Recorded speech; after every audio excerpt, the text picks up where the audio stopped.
नमस्कार दोस्तों। वीडियो शुरू करने से पहले एक बहुत इम्पॉर्टेंट बात आपको बताता हूँ। ये जो सीरीज़ है ना, एमसीक्यू सीरीज़, ये सिर्फ ऐसा नहीं है कि आपको क्वेश्चन दिया जा रहा है, उत्तर बताया जा रहा है, या फिर आप क्वेश्चन देख करके उसका उत्तर ढूंढ रहे हैं। सिर्फ इतना ही नहीं है, ये तो एक छोटा सा हिस्सा है।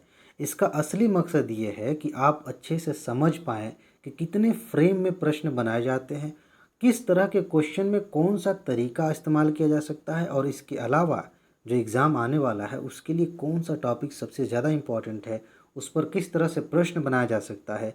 ये सारी बातें आप सीखते हैं और साथ ही साथ ये भी जानते हैं, मैं आपको बताता हूँ कि जो और बातें इससे जुड़ी हुई हैं, टॉपिक से, प्रश्न से, उस पर और कितने तरीके से प्रश्न बन सकते हैं, और यूपीएससी की डिमांड क्या है, आपको कैसे टॉपिक को तैयार करना है, बहुत सारी चीज़ें आप पढ़ते हैं। इसी हिसाब से, इसी नज़रिए से इस सीरीज़ को देखिए, आपको बहुत कुछ सीखने को मिलेगा, बहुत अधिक मदद मिलेगी। चलिए वापस आते हैं, क्वेश्चन की बात करते हैं। आपके सामने एक क्वेश्चन है। पहला प्रश्न कि राष्ट्रीय बाघ संरक्षण प्राधिकरण के संबंध में निम्नलिखित में से कौन सा कथन सत्य है। पहला जो कथन है कि प्रोजेक्ट टाइगर को जमीनी स्तर पर लागू करने का काम राष्ट्रीय बाघ संरक्षण प्राधिकरण का है।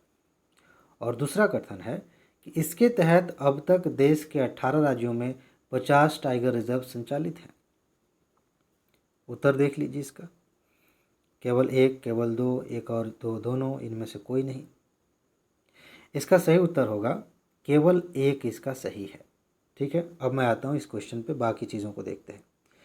देखिए, एक ट्रिक मैंने आपको बताई थी, जब यूपीएससी प्रश्न पूछे और वहाँ पे आंकड़े दिए गए हों इस तरह से, या कोई डेटा दिया गया हो, हालांकि इसमें मैं ये नहीं कहूँगा कि 99% ऐसा होता है, लगभग 90%, 80% ये मान के चलिए कि इस तरह के आंकड़े जो दिए जाते हैं वो कभी कभी गलत होते हैं। आप देखिए, यूपीएससी ने वो कोई बॉन्ड के बारे में पूछा था कि इतने हज़ार करोड़ का ये है, उस पर किसी योजना पर यूपीएससी ने क्वेश्चन पूछा और कहा हो कि इसके लिए इतने पैसे एलोकेट किए जा रहे हैं, वो गलत डाटा होता है।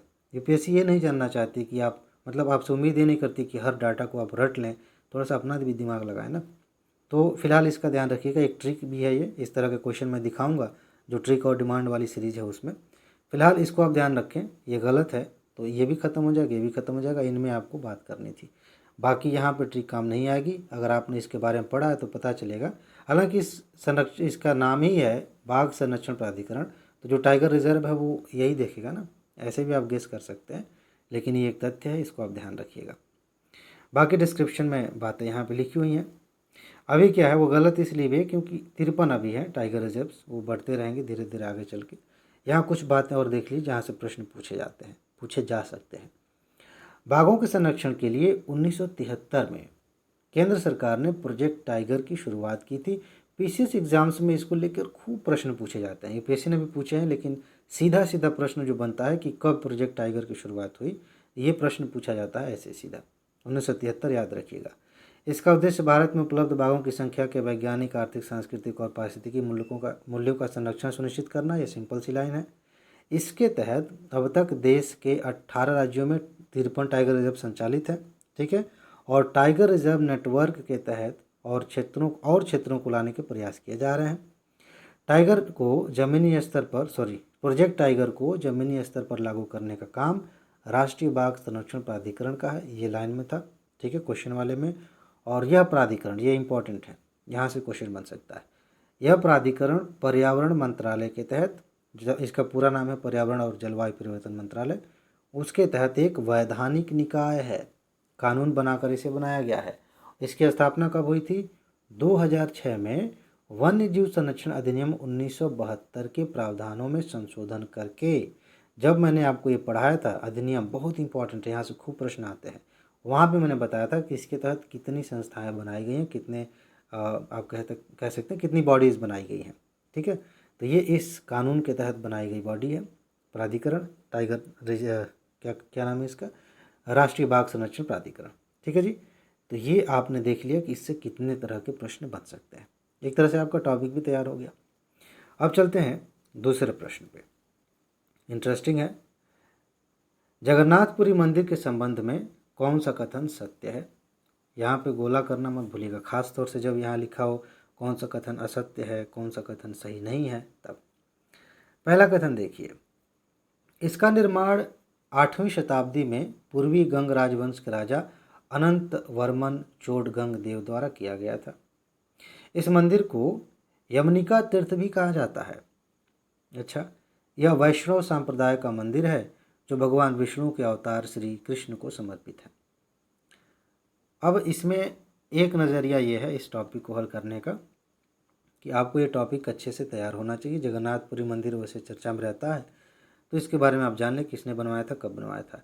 एक और चीज़ है, यूपीएससी ना, चाहे वो आर्ट एंड कल्चर में आप देखें या फिर हिस्ट्री के तहत देखें, हर साल एक या दो प्रश्न ऐसे पूछती है जिनमें काल क्रम याद रखना बहुत ज़्यादा इम्पोर्टेंट होता है कि ये घटना कब घटी थी। आप 2022 में देख लीजिए, 2021 में देख लीजिए, उधर और पीछे जाएंगे आप देखेंगे हर साल ऐसे प्रश्न पूछे जाते हैं जहाँ पे टाइम पीरियड का महत्व बहुत अधिक होता है। अगर इतिहास पढ़ते समय आपने ये नहीं देखा कि ये घटना किस समय हो रही है, अब ऐसा नहीं है कि हर चीज़ में एक एक डेट आप याद करते चलें, जो महत्वपूर्ण चीज़ें हैं, ठीक है, तो वो काम आता। अगर ये नहीं देखा तो दिक्कत हो जाएगी। अब यहीं पे देख लीजिए, यहाँ पे सीधा सीधा ये कहा कि 8वीं शताब्दी में क्या ऐसा है। एक मज़ेदार चीज़ मैं बताऊँ, यूपीएससी ने ऐसे कई प्रश्न पूछे हैं जिसमें उन्होंने तुलना कर दी कि ये इनके समकालीन थे, ये इनके समकालीन थे, ये इस समय थे। वो कथन अक्सर गलत होता है। इस तरह से भी अगर यूपीएससी खुद लिख के दे तो ध्यान रखिएगा। मैं ये नहीं कह रहा हूँ कि 90% 99% कम संभावना है, लेकिन इस तरह का क्वेश्चन अगर दिए जाते हैं तो आपको ध्यान देना चाहिए कि क्या यह वाकई उसी समय हुआ था। देखिए, मैं साफ साफ बताता हूँ कि जहाँ पे ये ट्रिक 100% काम करेगी वहाँ काम करेगी, लेकिन जहाँ पे नहीं करेगी वहाँ भी क्लियर कर देता हूँ। यहाँ पे आप इतना देखिए कि अगर यूपीएससी ने खुद टाइम पीरियड का जिक्र किया कि ये चीज़ इस समय हुई थी, तो थोड़ा आपको सावधान रहना, वो संभावना है कि वो गलत हो सकता है। जैसे ये है, ये सेंटेंस गलत है, 8वीं शताब्दी में नहीं था, अभी मैं बताता हूँ कब था। अगर आपने ये जान लिया कि ये इस समय की बात नहीं है तो आपको तुरंत आंसर मिल जाएगा। ये नहीं भी पढ़ेंगे तब भी, अब आप इसको ये तीर्थ कहा जाता है कि नहीं कहा जाता है, ये भगवान विष्णु के अवतार की बात हो रही है कि नहीं, अगर नहीं भी जानते हैं तब भी आप एक को अगर काटेंगे तो ये भी नहीं होगा, ये भी नहीं होगा, ये भी नहीं, क्योंकि यहाँ एक है तो उत्तर में होगा नहीं, बच गया सी, 2 और 3 सही हो जाएगा। ठीक है जी, आप देख लीजिए। इसकी व्याख्या में हम चलते हैं, बाकी क्यों चर्चा में था ये सारी बातें हम देख लेते, यहाँ लिखी हुई है। 12वीं शताब्दी में बना था, पहली बात इंपॉर्टेंट है, व्यक्ति का नाम वही रहेगा। यमनिका तीर्थ भी कहा जाता है। एक और प्रश्न बनता है, इसे सफ़ेद पैगोडा भी कहा जाता है, कहीं कहीं पगोड़ा लिखा होता है, पैगोडा लिखा होता है, ठीक है। एक और चीज़ है कि जो 4 धाम है उसमें भी ये चौथा है, ये मतलब ये भी उसमें शामिल है। 3 यही है, बद्रीनाथ, द्वारका, पुरी, ठीक है। तो ये सब चीज़ें हैं, उसमें से एक ये भी है। मंदिर के चारों दिशाओं में नक्काशी किए गए 4 भव्य द्वार बने हुए हैं और इनके प्रवेश द्वार के सामने अरुण स्तंभ, जिसे सूर्य स्तंभ भी कहा जाता है, ये स्थित है। कुछ विशेषताएं मैंने पहले भी बताई थी, जब आप मंदिर वगैरह पढ़ते हैं तो उसमें कुछ विशेषताओं पर ध्यान दीजिए, वहाँ से प्रश्न बन जाते हैं। चलिए आगे बढ़ते हैं। तीसरा क्वेश्चन देखिए, मैंने इस बारे में काफ़ी बात की है कि हिस्ट्री से हर साल एक प्रश्न ऐसा आता है, मॉडर्न हिस्ट्री से हो चाहे फिर एंशिएंट में जाएं या मेडुअल में, एक ऐसा प्रश्न होता है जो किसी पर्सनालिटी से जुड़ा हुआ है, और ख़ास तौर से मॉडर्न इंडिया से तो पक्का ऐसा प्रश्न बनता है। केशव चंद्र सेन के बारे में पहले भी प्रश्न बने हैं, ठीक है, और ये क्वेश्चन ठीक इसी तरह से यूपीएससी ने पूछा था, इसी फ्रेम पे। फिलहाल ये देखते हैं कि इनके बारे में विचार करना है, कौन से कथन सही हैं। पहली बात कि इन्होंने इंडियन रिफॉर्म एसोसिएशन का गठन किया था। अभी मैं आता हूँ किस तरह के टॉपिक कैसे आप तैयार करेंगे। अच्छा, उन्होंने बालिकाओं की शिक्षा के लिए विक्टोरिया इंस्टीट्यूट या विक्टोरिया कॉलेज का गठन किया था, जिसमें संध्याकालीन कक्षाएं चलती थी शाम को, ठीक है। और केशव चंद्र सेन ने 1864 में मद्रास में वैद्य समाज की स्थापना की थी और 1871 में जिसका नाम बदलकर ब्रह्म समाज कर दिया गया था, ठीक है, उसमें मिला दिया गया था। अब बताइए कौन से कथन सही है। ये सीधा सीधा आप कह सकते हैं कि यह एक फैक्चुअल टॉपिक है, फैक्चुअल प्रश्न है। इस व्यक्ति के बारे में, केशव चंद्र सेन के बारे में अगर आपने पढ़ा है तब आप इसका उत्तर दे पाएंगे। यहाँ पे गेस करना, ट्रिक लगाना उतना काम नहीं आएगा। इसमें तीनों कथन सही हैं, ठीक है। इन्होंने इसका भी गठन किया था, कॉलेज भी बनाया था, वेद समाज की भी स्थापना की थी, ये सारी चीज़ें सही हैं। एक चीज़ ध्यान रखिएगा, कि आप जब स्वतंत्रता आंदोलन पढ़ रहे हैं ना, मैंने अभी हाल फिलहाल में उसमें भी शामिल किया है, वो जो डिमांड और ट्रिक वाली सीरीज है उसमें बताया है। तो आप देखिए कि ये व्यक्ति जो हैं चर्चा में है, जैसे केशव चंद्र सेन हुए, भगत सिंह की बात कर लीजिए, सुभाष चंद्र बोस की बात कर लीजिए, तो इन्होंने कोई संगठन बनाया था, कोई अखबार निकाला था, क्या किया था, किसी आंदोलन में इन्होंने भाग लिया था, इस तरह की। अगर उन्होंने कोई फेमस यात्रा की हो, कभी ब्रिटेन गए हों, वहाँ पे कुछ किया हो, अमेरिका गए हों, उस समय की बात कर रहा हूँ जब स्वतंत्रता आंदोलन चल रहा था, तो उसके बारे में भी जान लीजिए। इस तरह के प्रश्न यूपीएससी अक्सर पूछती है। ठीक है जी, फिलहाल इसका उत्तर हो जाएगा डी। और हम देखते हैं यहाँ पे इनके बारे में सारी बातें यहाँ लिखी हुई हैं, आप आराम से इनको देख सकते हैं। ठीक है जी, आगे बढ़ते हैं। ये चीज़ें हैं यहाँ पे काफ़ी ज़्यादा इंपॉर्टेंट चीज़ें, उनको एक बार देख लीजिएगा, जहाँ ज़रूरत होती है मैं व्याख्या पढ़ देता हूँ। अच्छा, एक सिंपल सा क्वेश्चन देखिए, ये पीसीएस टाइप का क्वेश्चन है, कभी कभी यूपीएससी भी ऐसा पूछ लेती है कि कागज का आविष्कार, कागज का आविष्कार कहाँ हुआ था। 4 ऑप्शन हैं आपके सामने, भारत, चीन, अरब, यूरोप। कुछ दोस्तों ने बिल्कुल सही सोचा है, आपने भी सही सोचा होगा। इसका सही उत्तर है चीन। दुनिया में सबसे पहले कागज़ का आविष्कार हुआ था चीन में। एक फैक्ट है और मेरे ख्याल से आपको पता होगा। ये डेट याद करने की ज़रूरत बिल्कुल भी नहीं है कि कब हुआ था। ठीक है जी, आगे बढ़ते हैं। प्रश्न संख्या 5 इंटरेस्टिंग है, समझ पे आधारित प्रश्न है, और अगर आप मैप देखते हैं तो इसको बहुत आसानी से हल कर पाएंगे। थोड़ा सा सोचिए क्या कह रहा है प्रश्न। भारत का कौन सा राज्य 3 तरफ से अंतर्राष्ट्रीय सीमा से घिरा हुआ है। यहाँ पर कौन सा या कौन से इस तरह से लिखा जाना चाहिए, क्योंकि इस लाइन का मतलब ये निकल रहा है कि एक ही राज्य ऐसा है, लेकिन कूट में ऐसा कुछ नहीं है, एक से ज़्यादा विकल्प दिए गए। तो आप बताइए कि कौन से राज्य, 4 राज्य हैं, मणिपुर, असम, सिक्किम, त्रिपुरा, इनमें से कौन से राज्य हैं जो 3 तरफ से अंतर्राष्ट्रीय सीमा से घिरे हुए हैं। सोचिए, मैप के बारे में सोचिए, आपने मैप अगर देखा हो। मैं यहाँ पे रफ चित्र बनाता हूँ, इसमें तो ना सिक्किम दिखेगा और ना ही ये असम, मणिपुर, त्रिपुरा। फिलहाल इससे आप अंदाज़ा लगाएंगे कि यहाँ कहीं पर ना, इधर कहीं सिक्किम है। ठीक है, सिक्किम को आप देखें, इधर नेपाल है, इधर चीन है, इधर भूटान है, 3 तरफ से सिक्किम घिरा हुआ है। अगर आपने इतना कर लिया तो आप समझ जाएंगे कि जहाँ जहाँ सिक्किम है वो सही ऑप्शन है, तो 3 जगहों पे सिक्किम है। तो थोड़ा और करीब चलते हैं। त्रिपुरा के बारे में आप क्या सोचते हैं। त्रिपुरा इधर से ऐसे निकला हुआ, ऐसे। ठीक है, तो इधर भी बांग्लादेश, इधर भी बांग्लादेश, इधर भी बांग्लादेश, अंतर्राष्ट्रीय सीमा से लगे होने की बात हो रही है। ये नहीं कहा जा रहा है कि 3 तरफ 3 देश होंगे, इसके तीनों तरफ अंतर्राष्ट्रीय सीमा है। तो ये जो है त्रिपुरा कहाँ गए, सिक्किम और त्रिपुरा, ये 2 राज्य ऐसे हैं जिनकी सीमा अंतर्राष्ट्रीय 3 तरफ से अंतर्राष्ट्रीय सीमा से लगी हुई है। और ये कहाँ है, 3 और 4, ऑप्शन सी, ये आपका सही उत्तर हो जाएगा। ये कह सकते हैं एक फैक्चुअल क्वेश्चन है, और ऐसे भी कह सकते हैं कि मैप पर आधारित, आप अगर आप ध्यान देते हैं, मैप को समझते हैं बार बार, तो उस पर आधारित क्वेश्चन है। ठीक है जी, तो ये चीज़ हो गई, आप इसका उत्तर देख लीजिए यहाँ पे। अब आते हैं यहाँ पर प्रश्न संख्या 6 पे। प्रश्न एकदम सीधा सा है कि रवि कीर्ति निम्नलिखित में से किसके दरबारी कवि थे। 4 ऑप्शन है आपके सामने, चंद्रगुप्त द्वितीय, चंद्रगुप्त प्रथम, पुलकेशिन प्रथम और पुलकेशिन द्वितीय। एक बात यहाँ समझ लीजिए, ऐसे प्रश्न अक्सर यूपीएससी ने पूछे हैं कि दरबारी कवि कौन किसके थे या किनके दरबार में ये रहते थे। सिर्फ इतना ही नहीं, उन्होंने कौन से ग्रंथ लिखे। और मैंने कई बार बताया है कि ये ऐसे प्रश्न यूपीएससी आखिर पूछती क्या है, आखिर वो क्या मज़ा है दरबारी के बारे में जान लेंगे तो। वो इसलिए पूछती है कि हम जो इतिहास पढ़ रहे हैं ना, वो कहाँ से जानते हैं। ज़्यादातर जो स्रोत हैं यही दरबारी कवि वगैरह लिखते थे कि दरबार में क्या चल रहा है, राजा क्या कर रहे हैं, क्या इन्होंने जीता, क्या हारे, इस तरह की बातें। जो दरबार में लोग हैं ना, वही तो लिखते थे ज़्यादातर। उस समय जो है आप कह सकते हैं कि स्पॉन्सर्ड होता था, कि राजा ने कहा कि लिखिए तो लिखते थे।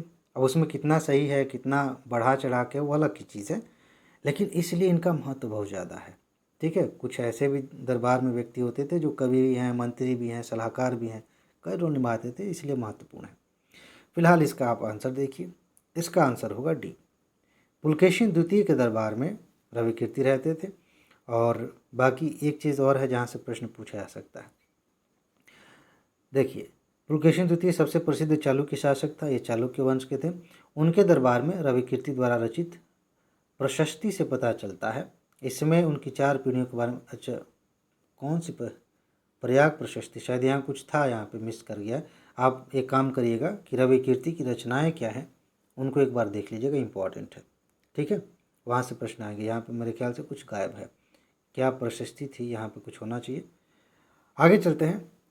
7वां प्रश्न देखिए, इंटरेस्टिंग है, इंपॉर्टेंट है। यहाँ से प्रश्न यूपीएससी ने पहले भी पूछे हैं, कई प्रश्न पूछे हैं इनफैक्ट। ये जो स्वदेशी आंदोलन है, यहाँ से यूपीएससी ने 2-3 प्रश्न पूछे हैं सिर्फ इसी टॉपिक से। पहला कथन देखिए, पूछा जा रहा है इसमें से कौन सही है बताना है। पहला कथन है कि स्वदेशी आंदोलन 1905 में बंगाल विभाजन के विरोध में शुरू किया गया था। और दूसरा प्रश्न, बनारस अधिवेशन में भारतीय राष्ट्रीय कांग्रेस ने स्वदेशी आंदोलन का समर्थन किया था। बताइए, इतिहास अगर आपने पढ़ा है, स्वदेशी आंदोलन के बारे में पढ़ा है, तो ये बड़ा ही सरल प्रश्न है, सीधा सा प्रश्न है। इसका जो उत्तर है आपने सोच लिया होगा, मैं बता देता हूँ। इसका उत्तर है सी, यानी कि कथन 1 भी सही है। 1905 बिल्कुल सही बात है। 1905 में ये जो विभाजन हुआ था ना बंगाल का, उसको हम तैयार करेंगे अच्छे से, प्री के लिए भी और मेंस के लिए भी, तो उसके विरोध में हुआ था। और बनारस में 1906 में अधिवेशन हुआ, मेरे ख्याल से 5 में भी हुआ था। कांग्रेस का जो अधिवेशन हुआ उसमें स्वदेशी आंदोलन का समर्थन किया गया था, ठीक है जी। तो यहाँ आप देख लीजिए, सी है। बातें यहाँ पे लिखी गई हैं। किसने विभाजन किया ये अब नहीं पूछा जाता, पीसीएस में कभी कभी पूछा जा सकता है। तो ये बातें यहाँ पे लिखी गई हैं। मुझे नहीं लगता कि कुछ खास है, पढ़ के ज़्यादा समझाने जैसी बात है। आप इसको अच्छे से पढ़ लीजिए और इसकी नोट आपको मिल जाएगी। जब ये सीरीज़ मैं बंद करूँगा, उसके मतलब मान लेते हैं कि आज सीरीज़ बंद करनी है, आज नहीं बंद करेंगे चलेगी, प्री के कुछ दिन पहले बंद होगी, तो जिस दिन बंद होगी उसी दिन मैं पीडीएफ दे दूँगा, ठीक है जी, ग्रुप में, व्हाट्सएप ग्रुप में। अब आते हैं 8वें प्रश्न पे कि बॉम्बे योजना के संबंध में निम्नलिखित कथनों पर विचार कीजिए। बॉम्बे प्लान बड़ा इंपॉर्टेंट है, इकोनॉमी में भी आप जब पढ़ते हैं ना प्लानिंग वाला चैप्टर, तो उसमें शुरुआत में ये सब बातें आपको बताई जाएंगी। काफ़ी इंटरेस्टिंग भी है, और इतिहास के नज़रिए से आप देखें, खासतौर से यूपीएससी की मैं बात कर रहा हूँ कि यूपीएससी जो प्रश्न पूछती है इतिहास से, वहाँ से देखें तो ये बड़ा इंपॉर्टेंट है। इस पर प्रश्न घुमा फिरा के बनते हैं। बताइए ज़रा, पहला कथन देखिए कि वर्ष 1944 में भारतीय राष्ट्रीय कांग्रेस द्वारा प्रस्तावित भारत के लिए आर्थिक योजना थी ये बॉम्बे प्लान। अच्छा, यह स्वतंत्रता के बाद भारत में राज्य के आर्थिक हस्तक्षेप और योजना का समर्थन करती थी। अब इस प्लान के बारे में आपने क्या पढ़ा, ये किसने पेश किया, ठीक है, और साथ ही साथ इसका मकसद क्या था, इसमें कौन कौन सी बातें बताई गई थी। अगर आपने इसको पढ़ा है तो आप आसानी से इसका उत्तर दे लेंगे। चलिए, इसमें सबसे ज़्यादा इम्पोर्टेंट बात यही ध्यान देने वाली है कि ये जो बॉम्बे प्लान है ना, आपने पढ़ा होगा तो पता चलेगा कि कुछ उद्योगपतियों ने ये प्लान पेश किया था, भारतीय राष्ट्रीय कांग्रेस ने प्रस्ताव नहीं दिया था। ये चीज़ ध्यान रखेंगे, ये गलत हो जाएगा, ठीक है। बाकी ये स्वतंत्र, अब आज़ादी मिलने वाली थी ना, वो हो गया था, माहौल बन गया था पहले से ही। देखिए 44 की बात है, भारत छोड़ो आंदोलन चल रहा है उस समय, ठीक है। तो स्वतंत्रता के बाद भारत में राज्य के आर्थिक हस्तक्षेप और योजना का समर्थन ये करती थी, ये बात बिल्कुल सही है। इसका जो उत्तर है वो बी हो जाएगा, दूसरा कथन सही है। बाकी उद्योगपतियों में कौन कौन व्यक्ति थे, ढेर सारे लोग थे। आप चाहें तो देख सकते हैं, कभी प्रश्न पूछा जा सकता है, लेकिन आप इग्नोर भी कर सकते हैं, कभी कभी इस तरह की चीज़ें नहीं पूछी जा सकती हैं। हालांकि एक चीज़ ध्यान रखेंगे, एक बार जब आप नज़र दौड़ाएंगे तो कुछ नाम बड़े मतलब दिमाग में बैठ जाने वाले, जैसे जीडी बिरला है, पुरुषोत्तम दास हैं, इनका नाम आपने पढ़ा होगा, आ जाता है कभी कभी संदर्भ में, लेकिन ख़ास तौर से इसी संदर्भ में आता है। इसको आप एक बार देख लेंगे तो काम चल जाएगा। बाकी चीज़ें वही हैं, सामान्य सी बातें हैं, उस पर ध्यान नहीं देते हैं। 9वां प्रश्न देखिए, इसको लेकर के पीसीएस में खूब प्रश्न पूछे गए, यूपीएससी ने भी मेरे ख्याल से एक बार पूछा था। अब यूपीएससी ने पूछा था तो सेम यही प्रश्न नहीं पूछा था, इसको घुमा फिरा के पूछ लेती है। 1938 में कांग्रेस के अध्यक्ष थे सुभाष चंद्र बोस, और उन्होंने राष्ट्रीय योजना समिति की स्थापना की थी। उस समिति के अध्यक्ष कौन थे? ये बड़ा ट्रिकी टाइप का एक वो है, कन्फ्यूजन भी क्रिएट करता है ये तथ्य कि राष्ट्रीय योजना समिति के अध्यक्ष कौन थे, किसने इस समिति को बनाया था, उस समय कांग्रेस के अध्यक्ष कौन थे। तो ये थोड़ा मतलब गडमगड हो जाता है, मिल जाता है, खिचड़ी हो जाती है। तो ध्यान रखिएगा कि कांग्रेस, देखिए यही चीज़ है, ये भी त्रिपुरी संकट आएगा अगले साल। 38 में ये बने थे और 39 में दोबारा चुने गए थे, तो फिर वो दिक्कत हुई थी। आप कांग्रेस का अधिवेशन वाला वीडियो देखिएगा, उसमें मैंने बताया है।